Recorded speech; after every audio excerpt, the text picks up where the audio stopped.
समय रोग की तरह आकुलता, उद्वेगता के निमित्त होते हैं। किसी कारण से मन दुखी हो अर्थात चित्त क्षोभ हो तो सुंदर भोग भी उद्वेग कारक लगते हैं। भूख प्यास से पीड़ित मनुष्य को सुंदर महल, चंदन, चंद्र किरण, युवतियां इत्यादि सुंदर पदार्थ भी दुखकारक लगते हैं। क्या कह रहे हैं देखो, ये भोग रोग के समान है। क्या दुख के समय रोग की तरह आकुलता के निमित्त होते हैं। किसी कारण से कहीं मन दुखी हो तो ये जितने सुंदर भोग ये भी अपने को आकुलता रूप लगते हैं। इसका सबसे बढ़िया उदाहरण क्या है मालूम है? जब देवों का मृत्यु काल आ जाता है तब उनको वही सब इंद्रिय विषय भोग कैसे आकुलता रूप भासते हैं, दुख रूप भासते कि नहीं भासते? ऐसे ही अभी भूख प्यास से आदमी अच्छा हो, भूख प्यास से पीड़ित हो तो ताजमहल में ही बैठा हो तो उसको क्या काम का है? कोई आदमी भूख प्यास से पीड़ित हो, भले कितनी सुंदर जगह बिठा दो, लेकिन उसके लिए वो सब पदार्थ भी दुखकारक लगते हैं।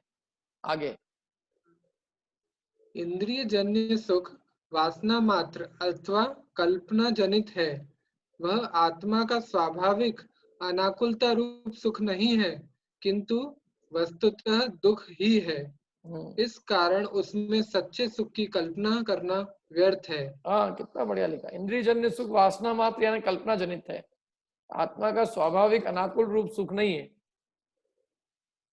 बल्कि वो वास्तव में देखा जाए तो इंद्रिय सुख दुख है, सुखाभास है लेकिन है दुख, इसलिए उसमें सुख की कल्पना करना ही बेकार है। आगे, यदि इंद्रिय जन्य सुख वासना मात्र विभ्रम जन्य न हो तो इस संसार में जो पदार्थ सुखदायक माना जाता है वह ही दुखदायक क्यों माना जाए? हाँ, अतः यदि वो वासना विभ्रम नहीं हो तो जो पदार्थ कल तक सुख रूप था वो दुख रूप क्यों हो गया? इसका मतलब कल तक हमारी सुख की भ्रांति थी, अब आज वो भ्रांति मिट के दुख की भ्रांति उत्पन्न हो गई। कल दुख की भी भ्रांति मिट के सुख की भ्रांति आ जाएगी, फिर सुख की भ्रांति मिट के दुख की भ्रांति आ जाएगी। तो जितनी भी है ये सब हमारी क्या है? भ्रांति है। यदि भ्रांति नहीं हो तो जो पदार्थ हमको सुख का कारण दिखता है वो सदा काल सुख का कारण दिखना चाहिए, जो दुख का कारण है वो सदा काल दुख का कारण दिखना चाहिए, लेकिन ऐसा नहीं होता है। एक ही पदार्थ क्षण भर में सुख का कारण, क्षण भर में दुख का कारण दिखता है, तो ऐसा हमारी मन की कल्पना है। अतः अज्ञानी, हाँ, अतः अज्ञानी जीवों का सुख दुख केवल वासना मात्र है, दोनों दुख ही है। हाँ, वासना मात्र है ये सब सुख दुख, वास्तव में तो दुखी है सब। अब देखो आगे पढ़ते हैं अपन, पढ़ो। यहाँ शिष्य पुनः कहता है, यदि वह सुख दुख वस्तुतः खलु शब्द वाक्यालंकार या निश्चय नय के अर्थ में है, वासना मात्र हो तो लोगों को वह वासना मात्र है ऐसा क्यों ज्ञात नहीं होता? अर्थात लोगों को वह संवेदन में क्यों नहीं आता? शेष स्पष्ट है। हाँ, ये बहुत लोग प्रश्न करते हैं कि साहब आप अपनी एक अलग ही ढपली बजाते हो क्या? यदि ये सांसारिक सुख वासना ही होता तो लोगों को ऐसा क्यों नहीं लगता है वासना रूप? आप कह रहे हो ये सब मिथ्यात्व है, ये सब अपना नहीं है, तो आपको ऐसा अकेले को क्यों लगता है? दुनिया को तो ऐसा लगता ही नहीं है। आपको ही शरीर अपना क्यों नहीं दिखता है? बाकी दुनिया को तो शरीर उनका दिख रहा है। आप ही ऐसा क्यों कह रहे हो कि स्त्री पुत्र मकान जायदाद अपने नहीं है? दुनिया तो उनको अपने ही कह रही है। एक आप अकेले अकेले आप ही ज्ञानी दिख रहे हैं हमको दुनिया में, बाकी तो पूरी दुनिया ये कह रही है कि ये सब हमारे ही है और इनसे ही हमको सुख आता है। तुम एक अकेले एक ऐसे आदमी हुए जो ये कह रहे हो कि ये पांच इंद्रिय के विषय भोगों से जो सुख है वो भ्रम है, वास्तविक नहीं है, दुख है। संसारिक सुखों को, इंद्रिय सुखों को दुख कहने वाला जीव सारे संसार को कैसा लगता है? पागल दिखता है, पागल। कई लोग तो अपने को अपने सामने नहीं बोलते हैं, लेकिन उन्होंने अपने को पीठ पीछे बहुत बड़े पागल का सर्टिफिकेट दे रखा है। क्या अपन सोचते ना अपन बहुत धर्म कर रहे हैं और अपने को लोग ऐसा कर रहे होंगे? लोग कुछ नहीं कर रहे होंगे। लोग तो ये समझते हैं कि ये हमारे पास, हमारे साथ में एक बहुत बड़ा महामूर्ख आदमी रहता है जिसकी अकल जो है ना वो बिल्कुल खराब हो गई है, और इसलिए वो अच्छे खासे भोगों को छोड़ के और कहता है कि इन भोगों में सुख नहीं है, स्त्री पुत्र आदि को कहता है हमारे नहीं है, देह जो सुख का कारण उस दो को कहता है अपना नहीं है। अरे जो मजा आता है खाने पीने का आनंद लेना चाहिए, अच्छा खासा जिंदगी जीना चाहिए, और बस मरे मुर्दे जैसे। क्या हमारे नीचे वाले कहते हैं ये क्या है ये, अच्छा इनको भी थोड़ा तंबोला खेलें, हैं थोड़ा कुछ और कुछ गेम खेलें तो थोड़े सुखी हो। ये क्या ये बात गलत है बस। बल्कि और तंबोला को भी हमारे तंबोला जुआ सट्टा बोला थे, इनको दिमाग खराब हो ही गया है। लगता है कि नहीं लगता बताओ। और उनका क्वेश्चन ऐसा ही, एक ही क्वेश्चन रहता है, यदि ऐसा है तो मेजॉरिटी लोग ऐसा क्यों नहीं मानते, बस पूरी दुनिया ऐसा क्यों नहीं मानती, अच्छा पूरी दुनिया को ऐसा क्यों नहीं लगता है। तो दुनिया को क्यों नहीं लगता है, क्योंकि उनने समझा नहीं है। हमारी क्या गलती, किसी ने नहीं समझा तो इसमें हम क्या करें। हमको समझ में आया आज भगवान की वाणी सुन के, तो इसलिए हम अपनी समझ सच्ची करते हैं। जिसको तुमको अपनी उल्टी समझ रखना हो तो हम क्या करेंगे उसके लिए भैया बताओ। मैंने 4 जने अनपढ़ रह जाए और उनके बीच में अपन क्यों कि 5 × 5 25 होते हैं, तो वो चारों के नहीं यार कुछ नहीं होते। यदि ऐसा होता तो ये 4 जने बोलते ना, पूछो इनसे क्यों कक्का जी बताओ ये कह रहे पचम पच्चे का होते, कि भाई अपन तो जानत नहीं है पचम पच्चे का होते पचम पच्चे। यदि तुम्हारा पचम पच्चे 25 होता तो 4 में से कोई एक तो बोलता, कोई नहीं बोल रहा 25 होते, इसलिए तुम्हारा कहना गलत है। हमारे हिंदुस्तान में क्या दिक्कत है, एक तो अनपढ़ बहुत है, अशिक्षा, और दूसरा डेमोक्रेसी है, माने अशिक्षितों की डेमोक्रेसी। सब गधे मिलके और एक घोड़े का चुनाव करते हैं कि कौन सा घोड़ा हमको ठीक रहेगा। जब तक तुम घोड़े नहीं बनाओगे तो घोड़े में घोड़े का चुनाव कैसे होएगा। चुने तुमने लोग तो सबको गधे बना रखा, उन गधों से कल्पना करते हो कि एक घोड़ा चुन के आएंगे, वो कहाँ से घोड़ा चुन लेंगे। गधे गधे ही चुनेंगे, गधे घोड़ा नहीं चुनेंगे। समझ में आया तरुण, प्रश्न बोलो क्या समझ में आया।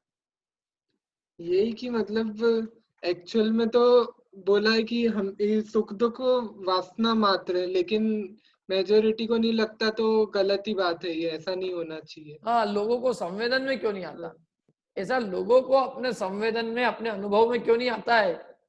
अरे लोगों की बात छोड़ो, हम आपको ऐसा संवेदन में क्यों नहीं आता है। ये सुख वासना है इसलिए अपने संवेदन में नहीं आता, इसका मतलब क्या है, ये गलत है ये। गलत है बस। अब यहाँ आचार्य समझाते हैं, देखो पढ़ते हैं, पढ़ो अपन गाथा पढ़ता हूं मैं, 1 मिनट।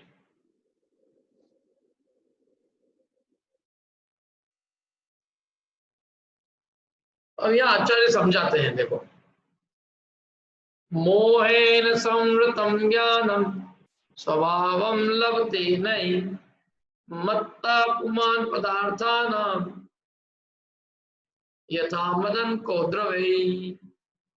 पढ़ोगे आप लोग पहले मैं, चलो पहले आप सब लोग बोलना, 1 2 3। मोहेन संवृतम ज्ञानम स्वभावं लभते नहीं पुमान् पदार्थानां यथा मदन को द्रवते।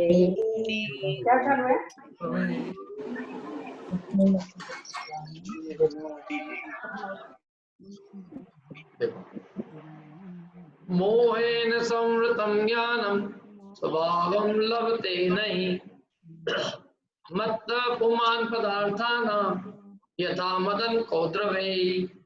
एक बार पढ़ लो आप लोग, बोलो 1 2 3। संवृतम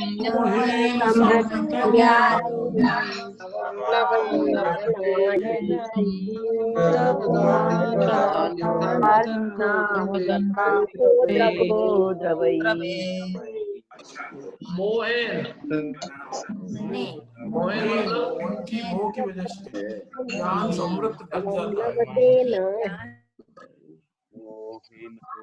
मोहन का अर्थ क्या है, लभन्ते नहीं मनः पुमान्य पदार्थ।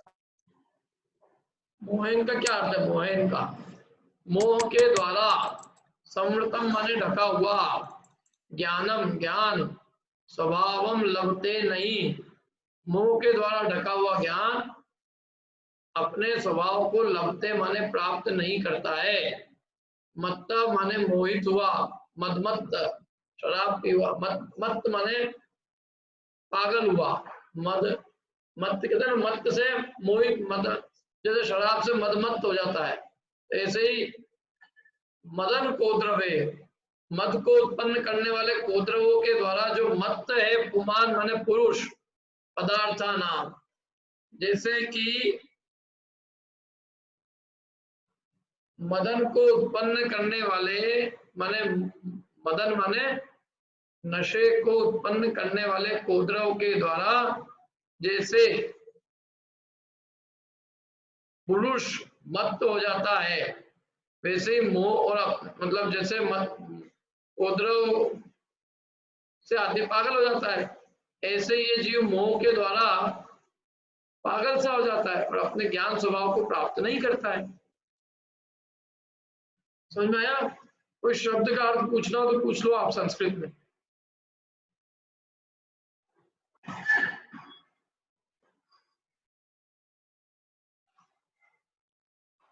बोलो अमन। सर पुमान पदार्था नाम, पुमान और पुमान माने पुरुष, पदार्था नाम माने पदार्थों का। ये देखो पुमान माने पुरुष, पुमान कहते पुरुष को। ठीक है। और कोई?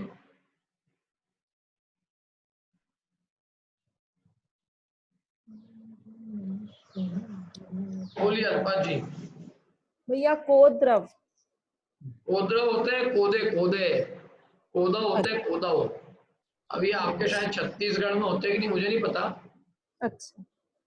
बाकी कोद्रव होते हैं एक प्रकार के, जिनको खा के आदमी पागल हो जाता है। मद को उत्पन्न करने वाले कोद्रव होते हैं, कोदो कोदो होते हैं, कोदो बहुत आसानी से उग जाते हैं है?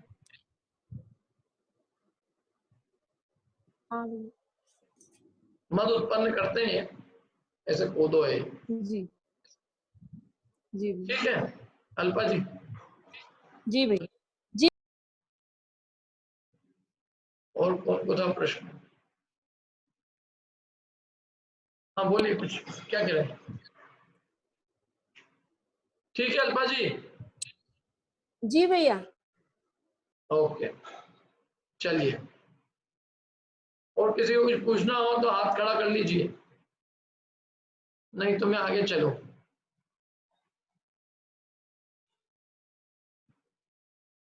आगे चलते हैं, अन्वयार्थ पढ़ते हैं।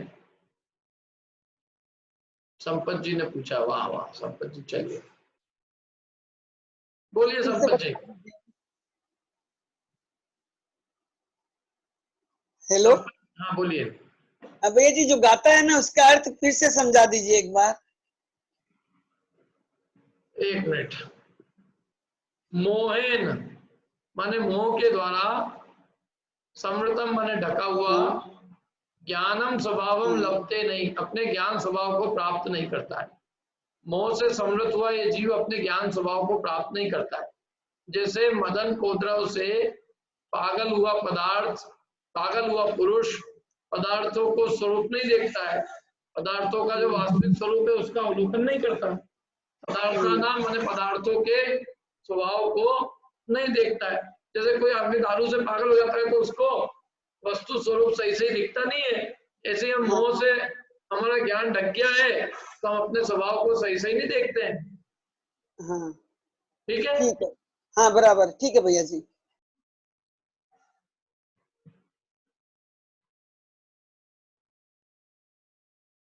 पढ़ो अमन, तुम पढ़ो अन्वयार्थ से। एक मिनट इसका हिंदी पढ़ते पहले, सब लोग हिंदी से पढ़वाता हूँ, सब रुकना है एक मिनट।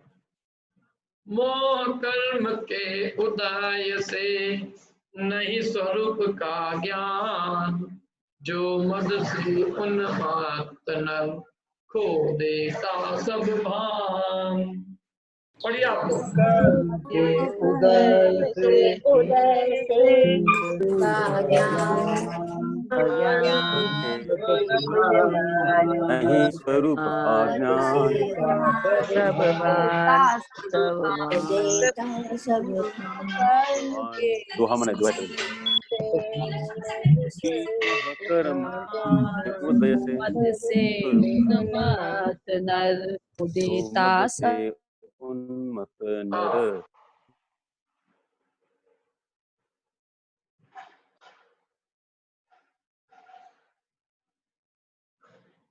पढ़ो अमन। अन्वयार्थ यथा जैसे मदन को द्रवई मद उत्पन्न करने वाले कोदवों से या कोदवों के निमित्त से मत्तः पुमान उन्मत्त बना हुआ मनुष्य यानी पागल मनुष्य पदार्थानाम पदार्थों का स्वभावम यथार्थ स्वरूप न लभते नहीं जानता तथा मैं तथा मोहेन मोह से संवृतम आच्छादित हुआ ज्ञानम ज्ञान स्वभावम यानी वास्तविक रूप को न ही लभते स्वरूप को, वास्तविक स्वरूप को। जैसे मद उत्पन्न करने वाले कोदवों से उन्मत्त यानी पागल बना हुआ मनुष्य पदार्थों का यथार्थ स्वरूप नहीं जानता तथा मोह से आच्छादित हुआ ज्ञान वास्तविक स्वरूप को नहीं जानता। बहुत बढ़िया। देखो क्या कहा, समझ में आया? सबको समझ में आ गया होगा, किसको नहीं आया?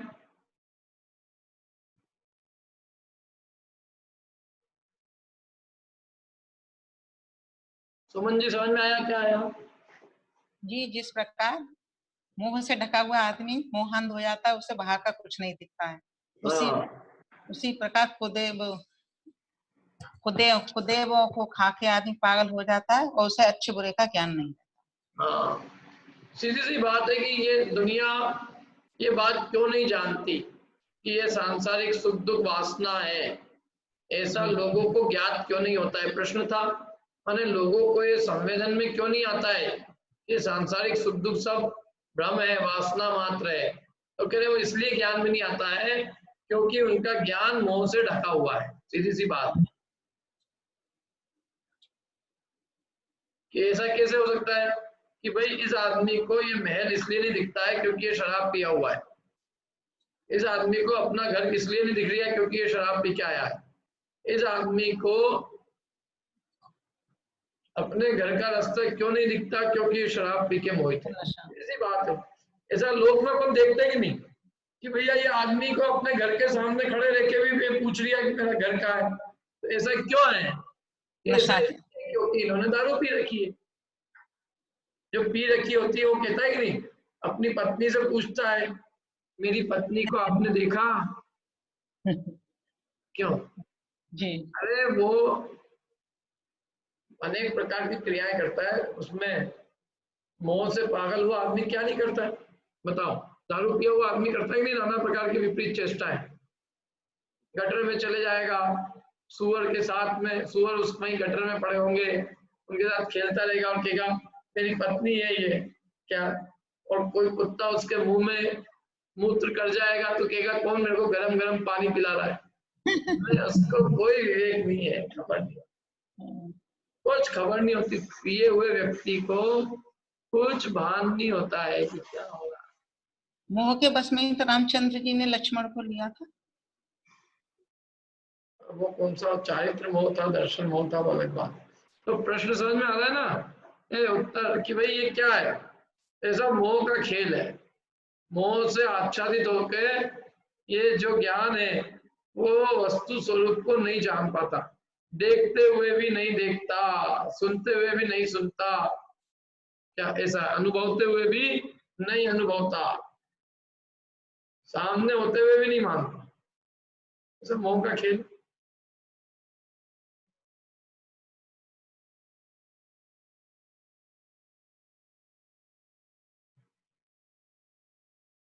टीका पढ़ते हैं अपन।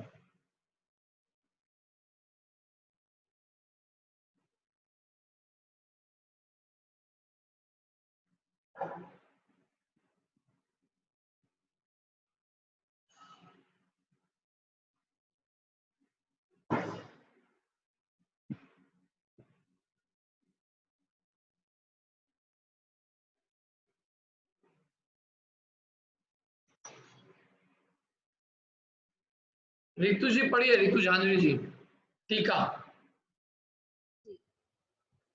न ही अर्थात वस्तुतः प्राप्तकर्ता जानता नहीं। आवाज नहीं आ रही, आवाज अभी आ रही है? अब आ रही, थोड़ी तेज और थोड़ी सी अच्छी कर लेना। न ही हाँ अर्थात वस्तुतः प्राप्तकर्ता जानता नहीं। धातुओं के अनेक अर्थ होने से तम शब्द रखने के अर्थ में तथा ज्ञान के अर्थ में भी प्रयुक्त होता है। जैसे लोक में कहते हैं, मैंने उसका मन रखा जाना, वह कौन जानता नहीं। ज्ञान कर्ता अर्थात धर्म और धर्मी के कथनचित तादात्म्यपने के कारण अर्थ को ग्रहण करने के, जानने के व्यापार में परिणत आत्मा। क्या समझ में आया ये?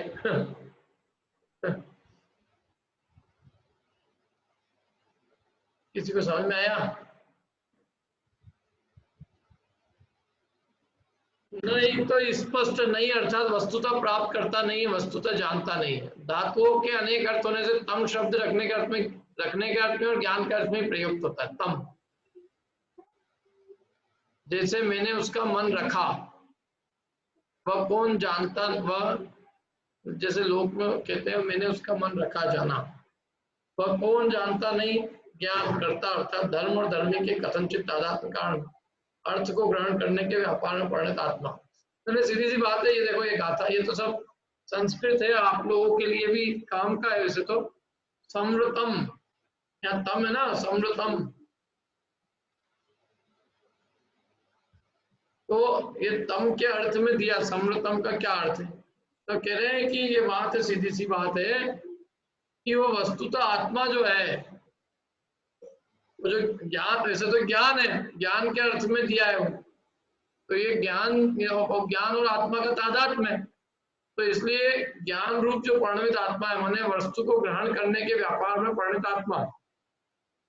ज्ञान माने कर्ता लिया है, ज्ञान कर्ता जो है धर्म है, और वो आत्मा उससे धर्मी के रूप में तादात्म्य। आत्मा धर्मी है, ज्ञान उसका धर्म है, और धर्म और धर्मी का कथनचित तादात्म्य। इसलिए ये समझना यहाँ पे कर्ता कौन है कि अर्थ को माने वस्तु को जानने के व्यापार में परिणित आत्मा। तो वो क्या करता है कि वो सही जानता नहीं है, सही प्राप्त नहीं करता। ठीक है, आगे चलते हैं। किसे नहीं जानता, पढ़िए रितु जी। किसे नहीं जानता, स्वभाव को। स्व अर्थात असाधारण, परस्पर भिन्न होने पर भी इकट्ठे मिले पदार्थों में से विवक्षित मुख्य पदार्थ को अन्य पदार्थों से व्यावर्त भिन्न बतलाने में कारणभूत भाव वह धर्म स्वभाव उसे। बहुत बढ़िया। क्या कह रहे हैं, किसे नहीं जानता है? वो स्वभाव को नहीं जानता है। स्व माने असाधारण, स्वयं, तो स्व सबसे असाधारण विशेष है। तो अब ये क्या है, परस्पर भिन्न होने पर भी इकट्ठे मिले हुए पदार्थों में से भी मुख्य पदार्थों को माने अपने आप को अन्य पदार्थों से भिन्न बतलाने में कारणभूत जो भाव है, वो धर्म स्वभाव, उसे ये जीव नहीं जानता।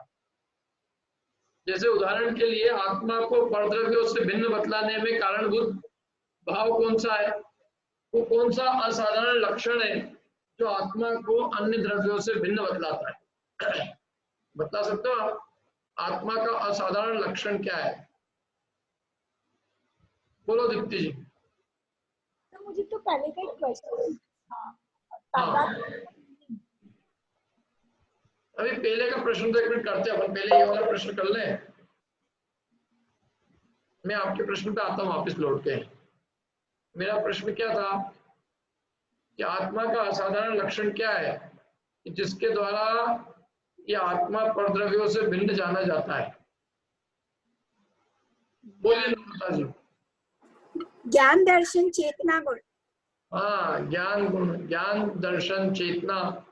सिंपल बात कहो तो उपयोग जीव का असाधारण लक्षण है, और उस उपयोग की दो भेद है, ज्ञानोपयोग और दर्शनोपयोग। तो वो ऐसा जीव का असाधारण स्वभाव है कि जिससे वो अन्य द्रव्यों से भिन्न जाना जाता है। आत्मा में ज्ञान है, अन्य द्रव्यों में है क्या? अभी शरीर से आत्मा को भिन्न करना हो तो उसके लिए सबसे बढ़िया लक्षण है ज्ञान।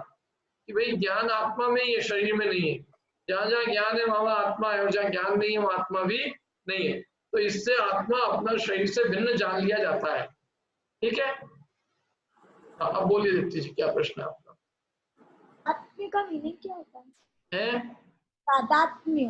तादात्म्य, देखो तादात्म्य का मीनिंग अपने लोग बता देंगे, बहुत सारे ज्ञानी बैठे हैं बस, चिंता की बात। कौन बताएगा तादात्म्य का अर्थ उदाहरण सहित?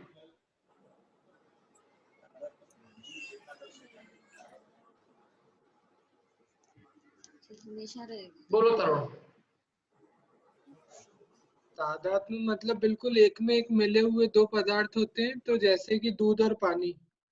अरे यार तुमने तो पूरी हमारी क्या बोलते हैं जिंदगी भर की तपस्या ही फेल कर दी।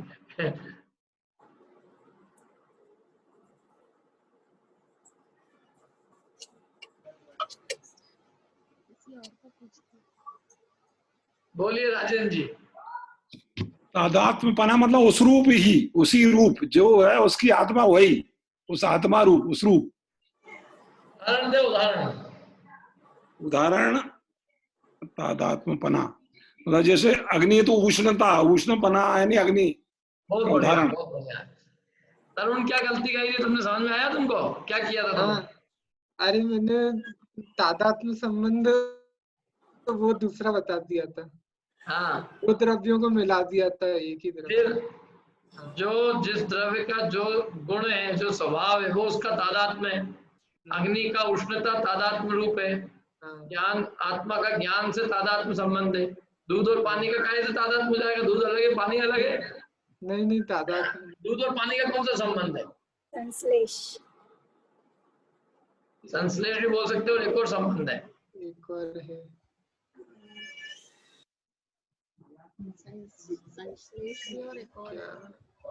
एक और संबंध कौन सा है दूध और पानी का, बताइए आप लोग।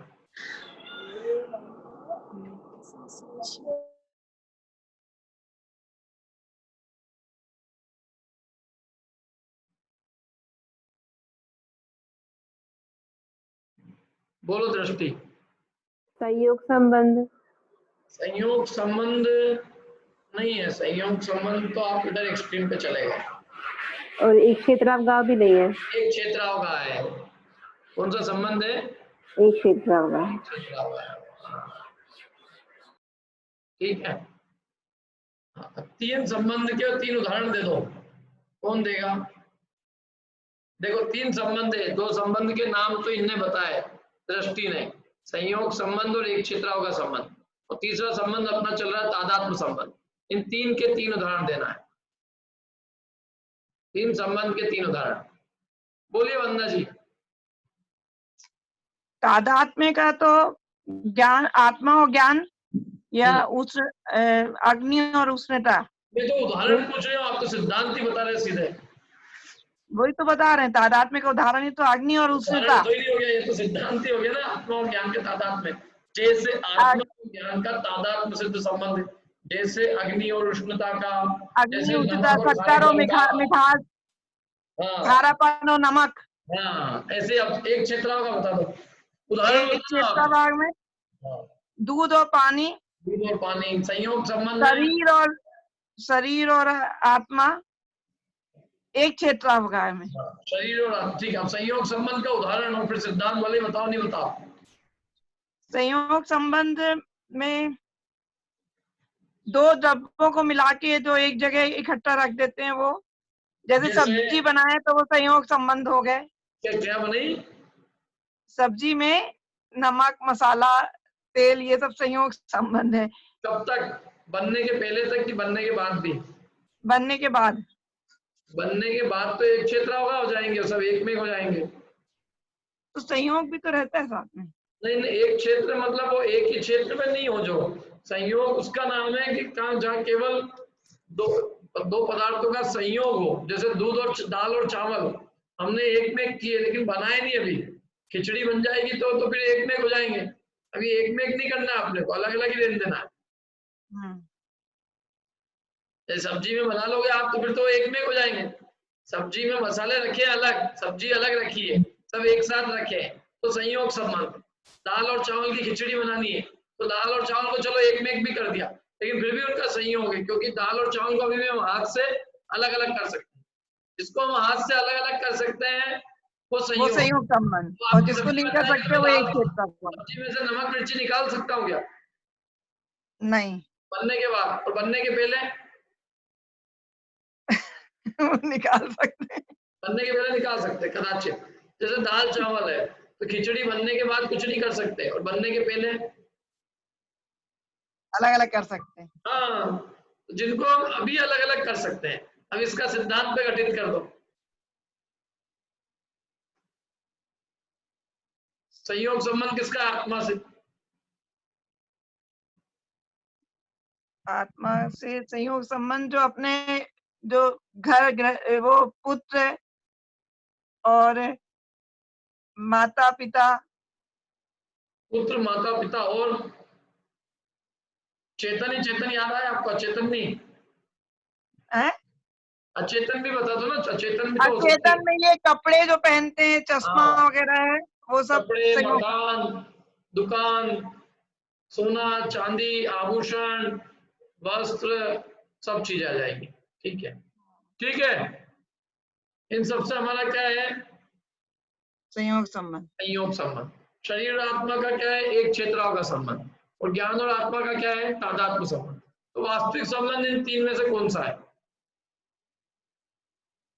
तादात्म्य। तादात्म्य। और ये दो संबंध केवल कहने मात्र के हैं। ठीक है, आओ।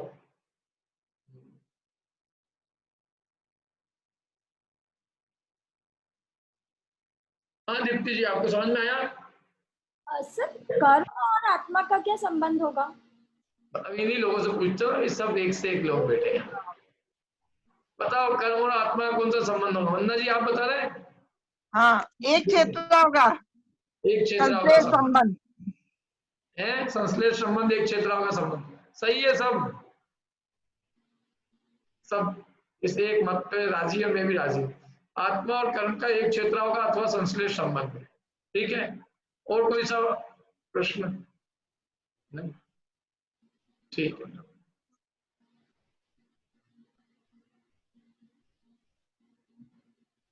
चलो आगे चलते हैं अपन।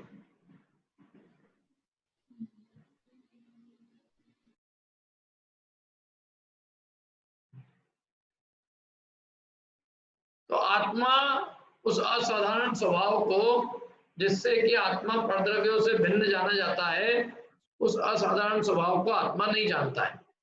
देखो अभी पढ़ो इसको भी। कौन पढ़ रहा था? अरुण तुम ही पढ़ रहे थे? पढ़ो। अमन। अमन पढ़ो।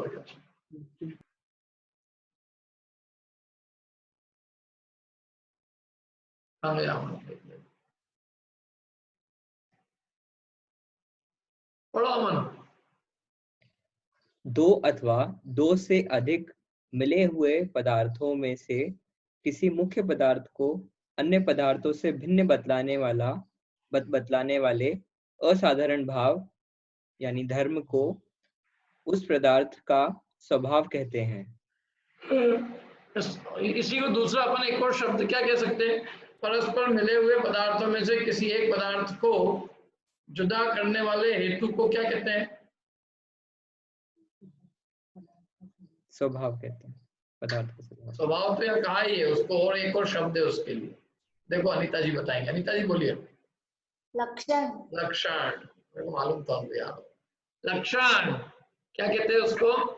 लक्षण। परस्पर मिले हुए पदार्थों में से किसी एक पदार्थ को जुदा करने वाले हेतु को क्या कहते हैं? लक्षण।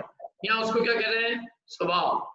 दो अथवा अधिक मिले हुए पदार्थों में से किसी एक को अलग करना है, तो एक को अलग करने के लिए जो असाधारण भाव है उस एक का जो असाधारण भाव है वो उसका स्वभाव है, वो असाधारण है, वो दूसरे में नहीं, वो उसी में ही है। लक्षण उसी को कहते हैं जो जिससे हमको जुदा करना है उसमें नहीं होना चाहिए। यदि उसमें होगा तो उससे जुदा कैसे करेंगे? जैसे आत्मा का लक्षण बता दिया कि जो चले फिरे वो आत्मा है, तो शरीर भी चलता फिरता है, तो तुम उससे आत्मा को अलग कैसे करोगे? आत्मा का धर्म बता दिया कि जो क्रियावती शक्ति से युक्त है वो आत्मा है, तो क्रियावती शक्ति से युक्त उद्गल भी है, शरीर भी है।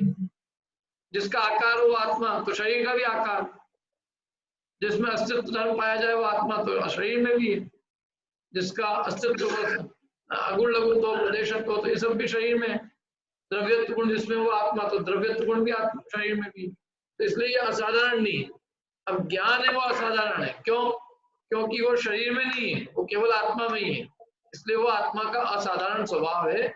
वो शरीर से अन्न करने के लिए बहुत बढ़िया हेतु है, और इसीलिए उसको वास्तव में स्वभाव कहा जाता है। स्वभाव वो जो उसमें ही पाया जाए, वस्तु में, अन्न में ना पाया जाए, वो उसका स्वभाव है। हाँ, अमन पढ़ो आगे। किसके स्वभाव को? सुख दुख शरीर पदार्थों के स्वभाव को, शरीर आदि पदार्थों के स्वभाव को, शरीर आदि पदार्थों के स्वभाव। वह ज्ञान कैसा है? ढका हुआ, आच्छादित हुआ, अर्थात वस्तु के यथार्थ स्वरूप के प्रकाशन में जिसका सामर्थ्य अभिभूत हुआ है, प्रभाव को प्राप्त हुआ है। किससे अभिभूत हुआ है?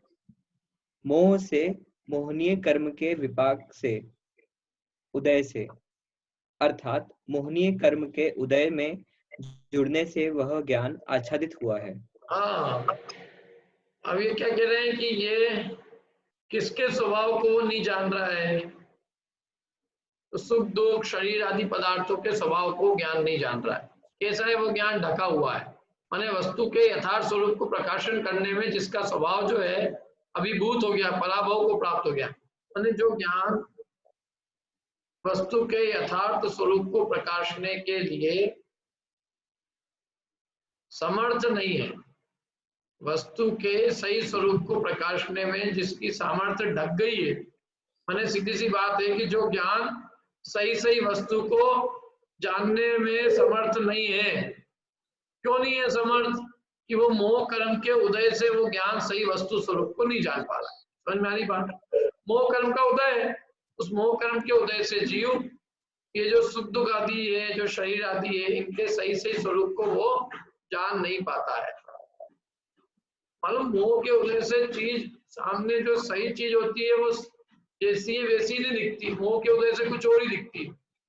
जैसे पीलिया के रोग से सामने चीज हरी होते हुए भी सब पीली दिखती है, ऐसे मोह के उदय से वस्तु का जो सही स्वरूप है वो जीव को दिखता ही नहीं है, वो अन्य रूप ही दिखा करता है उसको। वो जो परद्रव्य है उसको अपने रूप ही दिखते हैं, ये तो मेरा ही है, ये मेरा ही है। क्या वो परद्रव्य रूप मतलब उद्गल रूप नहीं दिखते हैं, वो अपने रूप दिखते हैं। ये कोई मोह का अलौकिक ऐसा स्वभाव है। तथा लघिस्त्रय में कहा है कि, अभी गाथा पढ़ते हैं, गाथा कौन में पढ़ता हूँ पहले। मल विद्ध मणि व्यक्ति यथानेक प्रकारता, कर्म विद्धात्म विज्ञप्ति तथानेक प्रकारता। पढ़ोगे आप लोग? पढ़ो।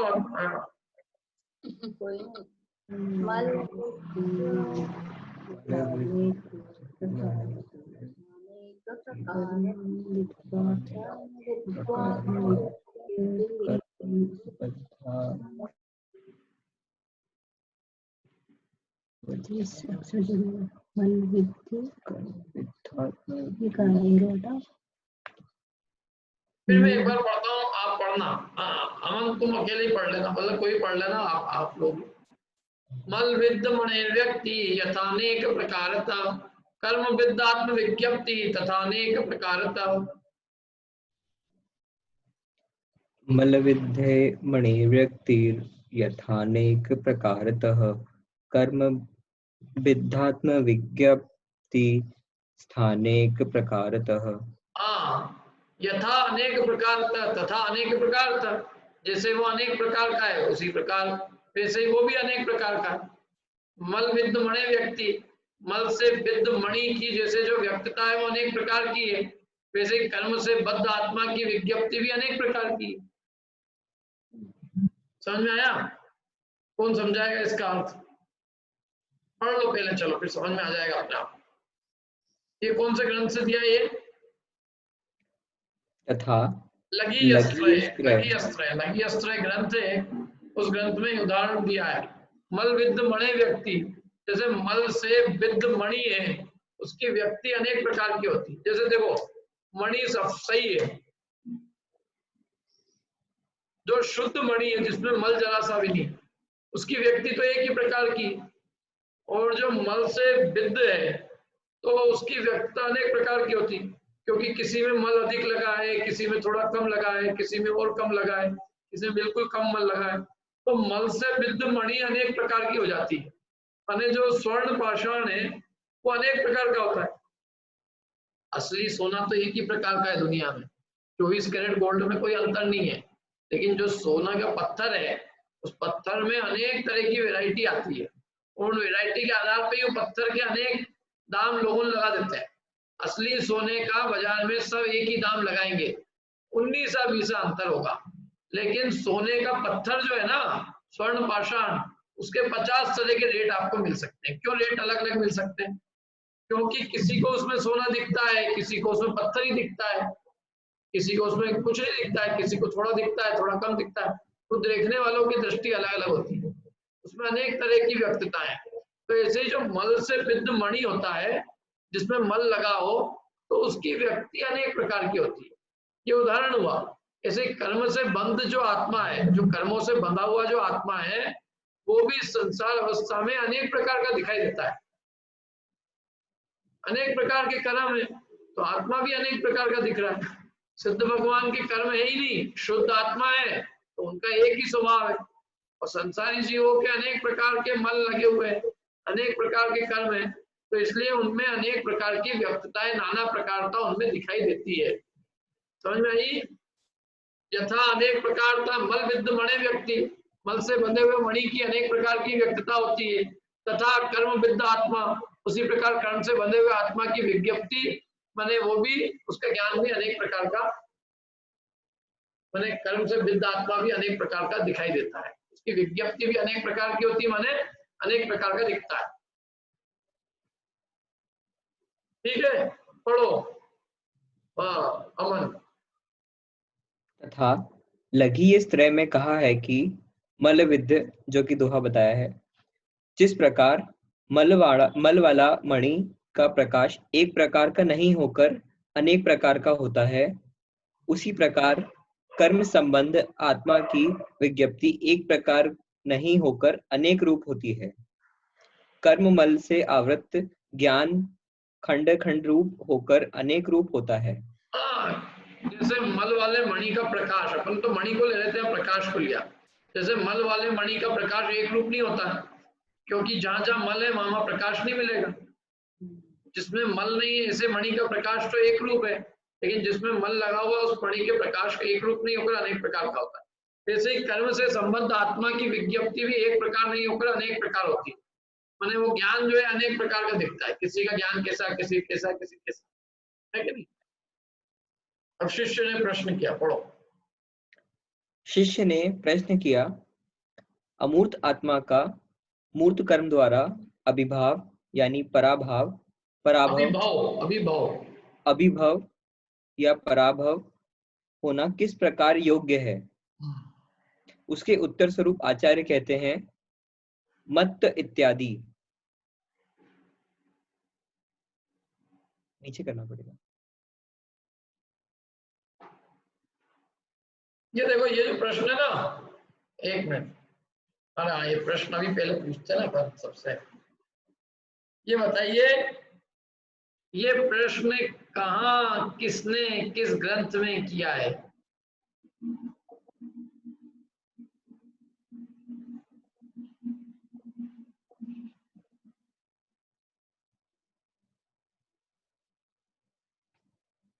तीन, अनुराधा जी, नम्रता जी और अखिलेश जी, इस क्रम से तीनों ने हाथ खड़े किए। चौथी कीर्ति जी,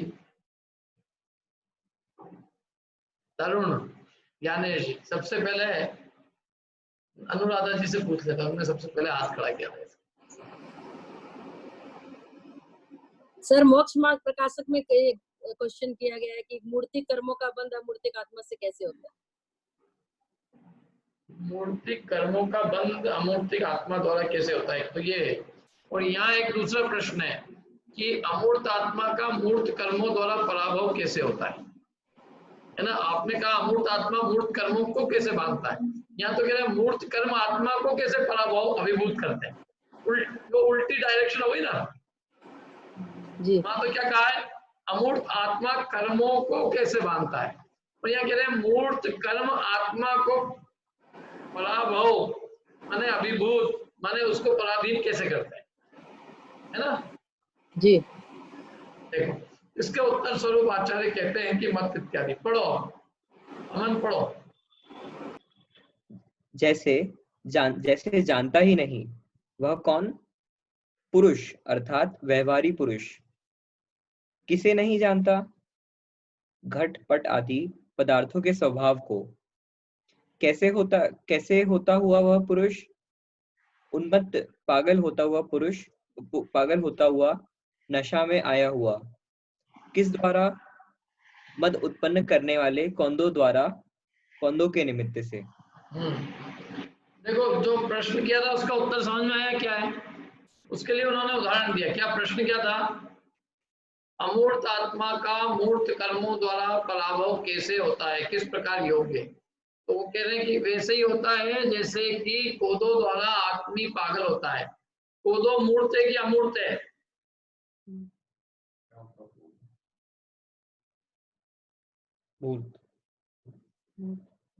बताओ। हाँ अमन, मूर्त होता है कौन, मूर्त है। वो मद उत्पन्न करने वाले कोदों के निमित्त से जो आदमी पागल होता है, नशे में आ जाता है, जैसे वो घटपट पदार्थों के स्वभाव को नहीं जानता, तो जैसे कोदो आदमी को पागल कर देते हैं। यद्यपि कोदो जो है वो अलग चीज है और आदमी अलग है, लेकिन कोदो के निमित्त से आदमी पागल हो जाता है। नशे से, शराब से आदमी पागल होता है कि नहीं होता है, ऐसे ही कर्मों के निमित्त से जीव भी पराभूत हो जाता है। ठीक है, कर्मों का लिए कर्म आत्मा को किस तरह पराभूत करता है, उसके लिए ये कोदो का उदाहरण दिया है। जैसे कोदो से आदमी पागल हो जाता है, ऐसे ही कर्मों के उदय से जीव भी मोहित हो जाता है। ठीक है, भावार्थ। जैसे मनुष्य मादक कौंदों के निमित्त से अपनी योग्यता से उन्मत्त यानी पागल बन जाता है। हाँ, जैसे मादक कौंदों के निमित्त से पागल बन जाता है, उसका ज्ञान भी मूर्छित हो जाता है, उसे हेय उपादेय का कुछ भी विवेक नहीं रहता। वैसे ही व्यवहारी यानी अज्ञानी आत्मस्वरूप से च्युत होता है, उसे हेय उपादेय का कुछ विवेक नहीं रहता। हाँ, वैसे ही व्यवहारी भी अपने आत्मस्वरूप से च्युत हो जाता, मोह कर्म के उदय में उसको हेय उपादेय का कुछ विवेक नहीं रहता। क्या विवेक नहीं रहता उसका बताते, देखो। वह अपने से सर्वथा भिन्न धनादि संपदा में तथा देह, स्त्री, पुत्र, मित्रादिक में आत्मकल्पना करता है। वो क्या करता है, अपने से जो बिल्कुल भिन्न है। कौन भिन्न है, धन आदि संपदा, देह, स्त्री, पुत्र, इन सब में आत्मकल्पना करता है। आत्मकल्पना माने मेरे पने की, ये सब उन्हें अपना मानता है। ये मेरे हैं, ये मैं हूँ, ये मैं ही हूँ, पुत्र है सो मैं ही हूँ, शरीर है सो मैं ही हूँ। तो एक तो उनमें आत्मकल्पना करता है और दूसरा उन्हें उन्हें अपना मानता है, उन्हें अपना मानता है और अत्यंत दुख कर सांसारिक भोगों के भाव को भी सुखकर मानता है। जो दुखकर है सांसारिक भोग, उन भोगों के भाव जो कि दुखकारी है, उन भावों को भी क्या मानने लग जाता है, वो सुखकारी मानने लग जाता है। उसका ज्ञान मोह से पराभव को प्राप्त होने से सुख दुख शरीर आदि पदार्थों के यथार्थ स्वरूप को नहीं जानता, अर्थात पदार्थों के विपरीत स्वरूप को जानता है। उसका ज्ञान मोह से पराभूत होने से वो शरीर आदि के यथार्थ स्वरूप को नहीं जानता। कैसे नहीं जानता कि शरीर आदि पदार्थों में आत्मकल्पना, अपनेपन की कल्पना करने लगता है कि ये मैं ही हूँ अथवा ये मेरे ही हैं। और जो सुख दुख है उनका भी सही स्वरूप नहीं जानता। जो दुख है उसको दुखी नहीं दिखते हैं। जैसे कोई आदमी खूब मिर्ची खाता है, जीवान कटती रहती है तो भी उसको दुखी नहीं दिखता है। कोई एसिड खाता रहता है उसको दुखी नहीं दिखता है। कोई ये जो केमिकल होते हैं वही अब उसको दुखी नहीं दिख रही है। नशा करते हुए आदमी को नशा ही दुख नहीं दिख रही है। तो वो उसका ज्ञान ऐसा पराभूत विपरीत हो गया है। ऐसे ही मोह के निमित्त से इस जीव को सांसारिक जो भोग है, जो कि दुख रूप है, वो उसको दुख नहीं दिखते हैं, उसमें उसको सुख दिखता है। इस प्रकार से वो पदार्थों के विपरीत स्वरूप को मानता है, जानता है। ठीक है, आगे फिर से आचार्य कहते हैं, फिर से आचार्य ही कहते हैं, विराधक इत्यादि यावत 10वें श्लोक तक अपने स्वभाव को प्राप्त नहीं करने वाला, अर्थात शरीर आदि का स्वरूप नहीं जानने वाला पुरुष शरीर आदि को अन्यथा यानी अन्य प्रकार मानता है, ऐसा अर्थ है। हाँ, अब 10वें गाथा तक ये चलेगा। अभी अपना कौन सी गाथा हुई है? 7 गाथा हो गई। 7 हो गई। अब 3, 8, 9, 10 इन 3 गाथाओं में ये बताएंगे कि अपने स्वभाव को प्राप्त नहीं करने वाला जो जीव है वो किस प्रकार से शरीर आदि को अन्यथा अन्य प्रकार मानता है।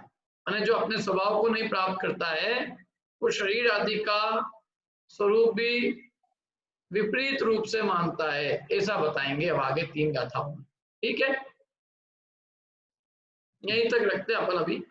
अब बाकी 8, 9, 10 गाथा अपन आगे पढ़ेंगे। अभी कोई प्रश्न किसी को तो पूछ लीजिए।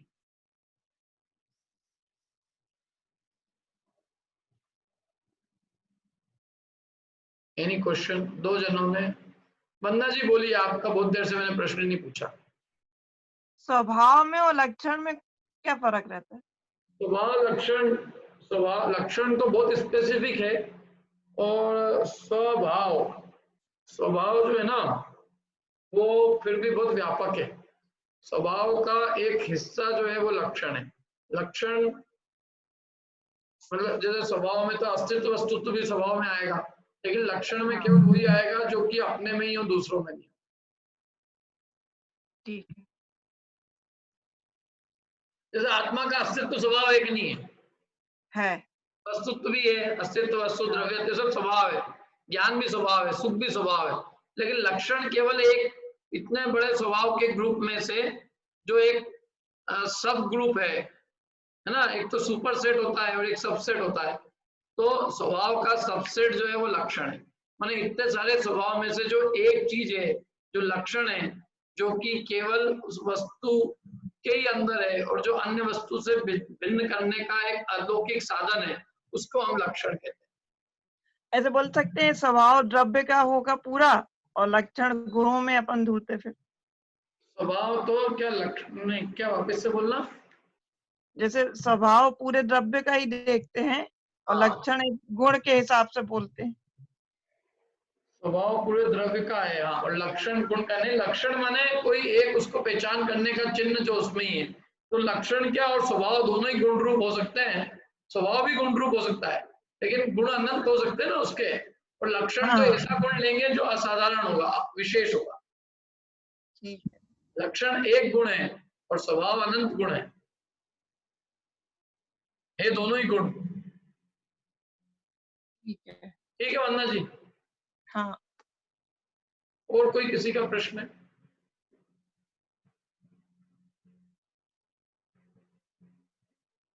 बोलिए दीप्ति जी। फिर नम्रता जी का प्रश्न है। हाँ बोलिए। लक्षण को फिर कैरेक्टरिस्टिक मान सकते हैं? लक्षण को कैरेक्टरिस्टिक मान सकते हैं फिर? हाँ, कैरेक्टरिस्टिक है ना, जो उसकी ऐसी स्पेसिफिक कैरेक्टरिस्टिक जो उसी में पाई जाए और किसी में नहीं पाई जाए।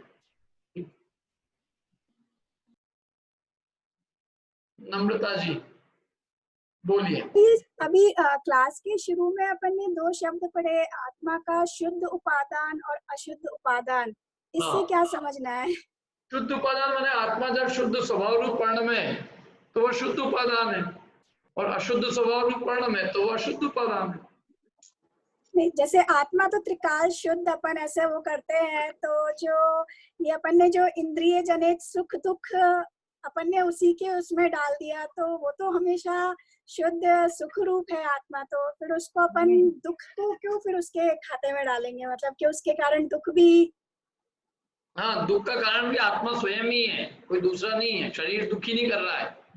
दुख का उपादान कारण भी अपने को नहीं मानेंगे तो हम अपने में फिर पुरुषार्थ भी कैसे करेंगे? यदि जिम्मेदारी हम नहीं लेंगे तो उसका उसको दूर करने वाले भी हम नहीं रहेंगे। यदि समझ लो अशुद्धता कर्म की वजह से आ रही है तो फिर शुद्धता भी वही कर्म ही करेगा।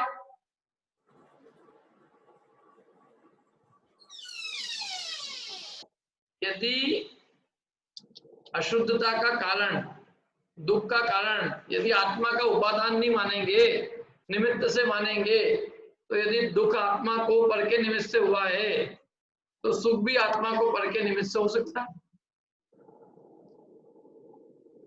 माने अपनी जिम्मेदारी जब तक अपन अपना अपराध नहीं स्वीकार करेंगे ना, तो उस अपराध का अभाव करके होने वाला जो निरपराध रूप सुख है उसके भोगी भी हम नहीं बनेंगे, फिर उसका पात्र भी दूसरा ही बन जाएगा। अपने अपराध की भी जिम्मेदारी अपन लो और अपराध को दूर करने की जिम्मेदारी भी अपनी है। अपराध के कारण से दुख भी मैं ही भोगता हूँ और निरपराध दशा के कारण सुख भी मैं ही भोगता जी।